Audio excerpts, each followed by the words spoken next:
আসসালামু আলাইকুম। আজ আমরা এমন একটি বইয়ের গভীরে যাব যা আমাদের জীবনের সবচেয়ে বড় বাধাগুলোকে একদম নতুন চোখে দেখতে শেখায়। ব্রায়ানা ওয়েস্টের লেখা আলোড়ন সৃষ্টিকারী বই দ্য মাউন্টেন ইজ ইউ এর মূল সারমর্ম নিয়ে আমাদের আজকের এই আলোচনা। চলুন দেখি কিভাবে আত্মক্ষতি বা সেলফ স্যাবোটাজকে আত্মশক্তিতে রূপান্তর করা যায়। বইটির একেবারে মূল কথাটাই কিন্তু এই শক্তিশালী উক্তিটার মধ্যে লুকিয়ে আছে। এর মানে হলো আমাদের জীবনের প্রধান বাধাগুলো বাইরের কোনো পরিস্থিতি বা মানুষ নয়, বরং সেগুলো আমাদের নিজেদের ভেতরের ভয়, আমাদের সীমাবদ্ধ বিশ্বাস আর পুরনো অভ্যাস। একটু ভেবে দেখলেই বোঝা যায়, যেমন ধরুন দীর্ঘসূত্রিতা বা কাজ ফেলে রাখার অভ্যাসটা। আমরা কিন্তু কাজটা কঠিন বলে সেটা এড়িয়ে চলি না, বরং আমরা ব্যর্থ হওয়ার ভয় বা কাজটা হয়তো নিখুঁত হবে না এই ভয়টাকে এড়িয়ে চলি। আসল যুদ্ধটা তাই বাইরের জগতের সাথে নয়, বরং নিজের সাথেই। আচ্ছা, তাহলে চলুন এই ব্যাপারটার আরও গভীরে যাওয়া যাক। সবার আগে আমাদের বুঝতে হবে এই আত্মক্ষতির মনস্তত্ত্বটা আসলে কি। কেন আমরা জেনে বুঝে এমন সব কাজ করি যা আমাদের লক্ষ্যের পথে বাধা হয়ে দাঁড়ায়। এর পেছনের কারণটা কিন্তু বেশ চমকপ্রদ এবং আমাদের সাধারণ ধারণার চেয়েও অনেক গভীর। দেখুন, আত্মক্ষতি আসলে কোনো ব্যক্তিগত ব্যর্থতা নয়, বরং এটা আত্মরক্ষার একটা ভুল চেষ্টা। এটাকে আমাদের মস্তিষ্কের একটা পুরনো সফটওয়্যার প্রোগ্রামের মতো ভাবা যেতে পারে। এই প্রোগ্রামটা একসময় তৈরি হয়েছিল আমাদেরকে হয়তো বাঘ বা ভাল্লুকের মতো শারীরিক বিপদ থেকে রক্ষা করার জন্য। কিন্তু সমস্যাটা হলো, এখনকার দুনিয়ায় এই প্রোগ্রামটা একটা নতুন চাকরি, নতুন সম্পর্ক বা কোনো বড় সুযোগকেও বিপদ হিসেবে দেখে ফেলে। কারণ কি? কারণ সফলতাও তো এক ধরনের অনিশ্চয়তা নিয়ে আসে। এই যে স্বাচ্ছন্দ্যের চক্র বা কমফর্ট জোন, এটা কিন্তু একটা শক্তিশালী ফাঁদ। একটা অদ্ভুত ব্যাপার হলো, আমাদের মস্তিষ্ক পরিচিত যন্ত্রণাকে একটা অপরিচিত আনন্দের চেয়ে বেশি পছন্দ করে। আর ঠিক এই কারণেই মানুষ বছরের পর বছর একটা অসন্তোষজনক চাকরি বা অস্বাস্থ্যকর সম্পর্কে থেকে যায়। কারণ সেই পরিচিতিটাই এক ধরনের স্বস্তি দেয়, যদিও সেটা ক্ষতিকর।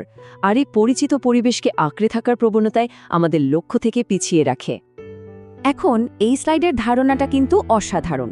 আমরা প্রায় পরিচিত যন্ত্রণাকে বেছে নিই, কারণ এর সবকিছু আমাদের চেনা। পুরনো অভ্যাস বা আগের ব্যর্থতার কষ্টটা কেমন তা আমরা জানি, এটা অনুমান করা যায়।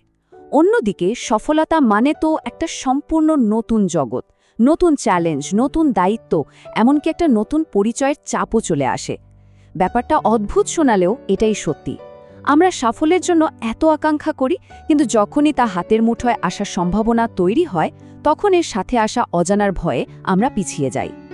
তাহলে এই চক্র থেকে বেরোনোর উপায়টা কি? এই পর্বত আরোহণের জন্য আমাদের কোন সরঞ্জামগুলো প্রয়োজন? চলুন পরবর্তী অংশে জেনে নেওয়া যাক কিভাবে আবেগ এবং দায়িত্ববোধ আমাদের পথ দেখাতে পারে। বইটির একটা অন্যতম শিক্ষা হলো, আমাদের ভেতরের এই পর্বতকে এড়িয়ে যাওয়ার বা এর ওপর দিয়ে লাফিয়ে পার হওয়ার কোনো শর্টকাট নেই। আরোহণের একমাত্র পথ হলো পাহাড়ের ভেতর দিয়ে যাওয়া। এর মানে হলো আমাদের ভেতরে যন্ত্রণা, ভয় আর অপূর্ণতার অনুভূতিগুলোকে স্বীকার করে নিতে হবে, সেগুলোর মুখোমুখি হতে হবে। এটা কোনো সহজ পথ নয়, জানি। এর জন্য সাহসের প্রয়োজন, যা আমরা হয়তো এতদিন ধরে লুকিয়ে রাখার চেষ্টা করছিলাম। কিন্তু এটাই মুক্তির একমাত্র পথ। আত্মনিয়ন্ত্রণ বা সেলফ মাস্টারির জন্য এই দুটো জিনিস সবচেয়ে জরুরি। প্রথমটা হলো সচেতনতা। এটা শুধু জানা নয় যে কেউ অজুহাত দিচ্ছে, বরং অজুহাত দেওয়ার মুহূর্তে নিজেকে ধরে ফেলা, নিজেকে প্রশ্ন করা, আমি ঠিক কি এড়িয়ে যাচ্ছি, আমি আসলে কি নিয়ে ভয় পাচ্ছি। আর দ্বিতীয়টা হলো দায়িত্বশীলতা। এর মানে হলো ভিকটিম বা শিকারী সাজার মানসিকতা থেকে বেরিয়ে আসা। আমরা যখন নিজেদের পরিস্থিতির জন্য বস, সঙ্গী বা অতীতকে দোষ দিতে থাকি, তখন আসলে পরিবর্তনের ক্ষমতাটা তাদের হাতে তুলে দিই।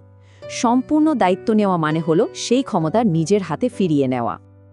এই যাত্রার চূড়ান্ত লক্ষ্য কিন্তু শুধু কিছু খারাপ অভ্যাস পরিবর্তন করা নয়, এটা তার চেয়েও অনেক বড় কিছু। এটা হলো একটা সম্পূর্ণ রূপান্তর, যা আমাদের পরিচয়ের গভীরে গিয়ে একটা স্থায়ী পরিবর্তন নিয়ে আসে। সবচেয়ে স্থায়ী পরিবর্তন তখনই আসে যখন আমরা নিজেদের জন্য একটা নতুন পরিচয় তৈরি করি। যেমন, আমি প্রতিদিন ব্যায়াম করার চেষ্টা করব। এইভাবে ভাবার বদলে যদি কেউ নিজেকে এমন একজন মানুষ হিসেবে ভাবতে শুরু করে যে নিজের স্বাস্থ্য এবং শৃঙ্খলাকে মূল্য দেয়, তাহলে কিন্তু পুরো খেলাটাই ঘুরে যায়। যখন পরিচয়টাই বদলে যায় তখন আচরণগুলো স্বাভাবিকভাবেই সেই নতুন পরিচয়ের সাথে মিলে যেতে শুরু করে, কারণ সেটাই তো তখন স্বাভাবিক মনে হবে। আর এটাই হলো বইটির চূড়ান্ত শিক্ষা। যখন কেউ নিজের ভেতরের যুদ্ধটা জিতে যায়, যখন আত্মক্ষতির প্রবণতাকে জয় করা সম্ভব হয়, তখন বাইরের পৃথিবীর চ্যালেঞ্জগুলো আর দুর্লঙ্ঘনীয় পর্বত বলে মনে হয় না। সেগুলোকে তখন মনে হয় এগিয়ে যাওয়ার এক একটা ধাপ। ভেতরের জয়ই আসলে বাইরের জগতের সবচেয়ে বড় বিজয়। তাহলে শেষ করার আগে আসুন এই প্রশ্নটা নিয়ে একটু ভাবা যাক। আমাদের ভেতরের যে পর্বত, আমাদের ভয়, আমাদের সীমাবদ্ধতা, সেগুলো আসলে আমাদের কি শেখাতে চায়? হতে পারে সেই উত্তরটার মধ্যেই আমাদের সবার এগিয়ে যাওয়ার পথটা লুকিয়ে আছে। এই আলোচনার সাথে থাকার জন্য সবাইকে অসংখ্য ধন্যবাদ।